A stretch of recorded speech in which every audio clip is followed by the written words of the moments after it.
But just let people know like what's your where your Rams fandom starts from and the kind of the credentials for you to even why they should listen to you when talking about the Rams. Well, shoot, to begin, for those, who really don't know, my dad actually played for the Rams, way, way back. So early 2000s, late 90s. Originally, he was actually, drafted out of SDSU, for, at halfback, and then went to Indianapolis. So he was playing with Peyton, I think his rookie year, and then after that they traded him to St. Louis, and that's when the whole greatest show on turf and everything really transpired with Kurt Warner, Isaac Bruce, Torrey Holt, and all those guys. They was able to win one, which was good, and then we lost to lost to lost Oh to man. Tom Brady and the Patriots and them, which really I think like really began my disdain and like uh animosity towards the Pats. Obviously, gotta respect Tom Brady. He's like the GOAT. So, I don't have no hate towards him. The dude was just winning, he's a winner. So you can't hate on that. But yeah, no, that's where it begins, man. So I've literally been a Rams fan my entire life. And even still to this day, man, I'm you know, riding hard for those guys. Okay.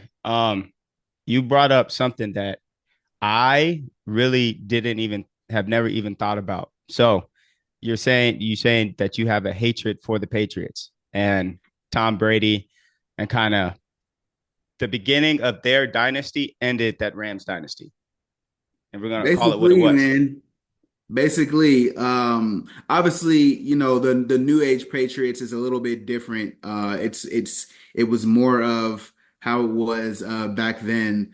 I remember just from being in grade school, I had a teacher who was a Patriots fan, and he had made a bet with me, just a gentleman's bet, and just said that the Patriots were going to win. And when they did, I think it was just that really did it. The old school Pats with the Belichick and the Brady and with the Wes Welkers and all of them, man. It was just they were unstoppable. It was just one of those things like you really just couldn't stop them back in the day.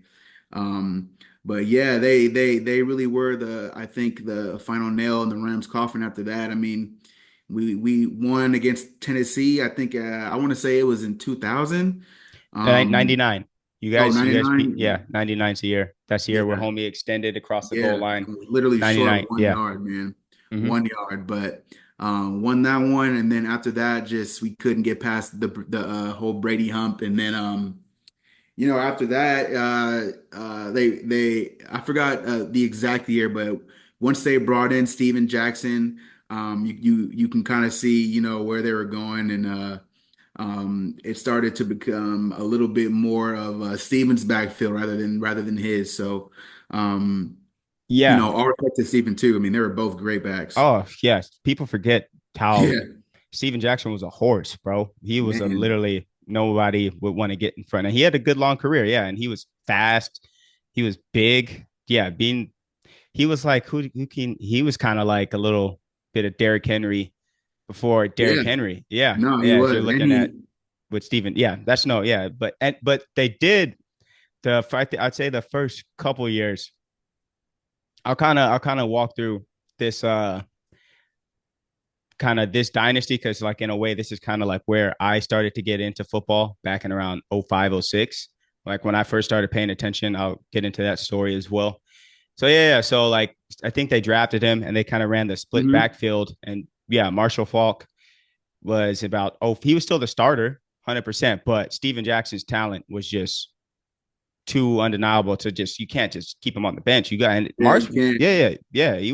Pops was still doing his thing. He was still a threat. He retired.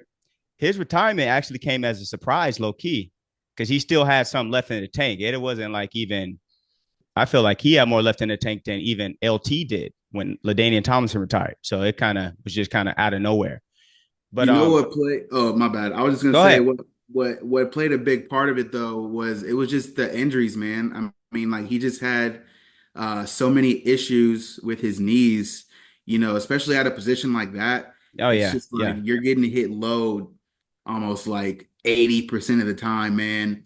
And not to mention the turf back in the day, like what they were playing in St. Louis, Oh he bullshit. would tell Carpet. me like it Carpet. was it was literally a thin strip of carpet that was laid on top of like some concrete. So it was just every time you're getting tackled, you're landing on something, whether it's like shoulder, knee, like it's literally hitting on concrete. Like it wasn't how turf is today. So Mm-mm. that injuries really played a big, big toll on him, which caused him to retire a little bit early, to be honest. Yeah, well, yeah, he put about a 10-year career, left it all out there. So Yeah, there's ain't too much he could have did.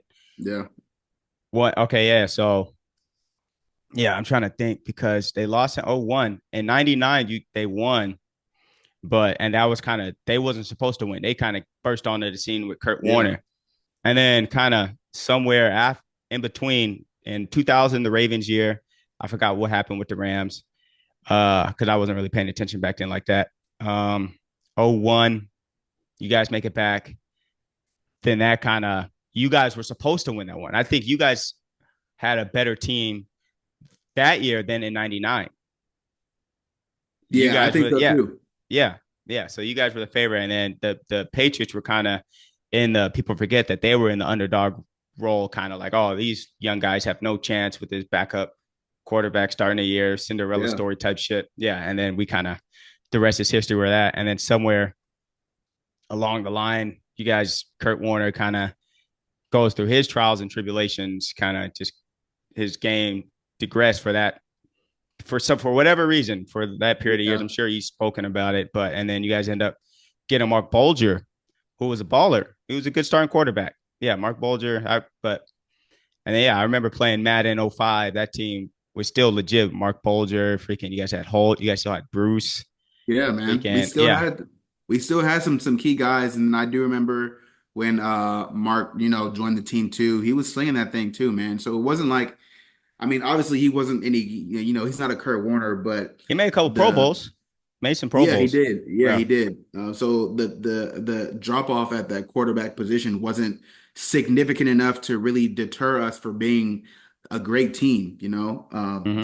So he did his thing. Yeah, absolutely. But yeah, dude, that leads me to think another thing. Your dad was kind of the start of the kind of hybrid receiver running back. And just imagine what he would look like today in Kyle Shanahan's offense. If you think Christian McCaffrey looks crazy in this offense, could like guys like Marsh set the stage for guys like LT and Christian McCaffrey. Exactly. Yeah, no, the really the dual threat back. I mean, I felt like that he really was the pioneer for that. I think there's still some records out there that he holds today that still stand in the NFL that haven't been broken with as far as in an aspect of receiving and rushing. Mm-hmm. But yeah, no, I mean, even CMC, my dad told me that CMC has called him and asked him about, just certain questions about what he used to see on the field and how he would react when he did this and everything like that. So it's also cool to hear stories about that, how people in today's game are reaching back to legends used to play in the Oh past, yeah. and just, trying to pick their brain a little bit, and just be better.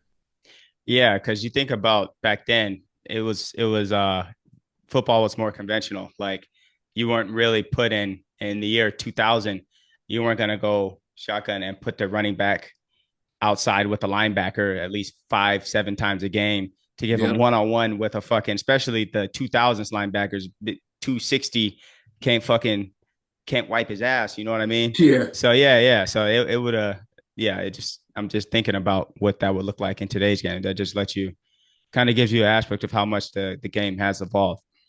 All right, yeah. Enough about past Rams.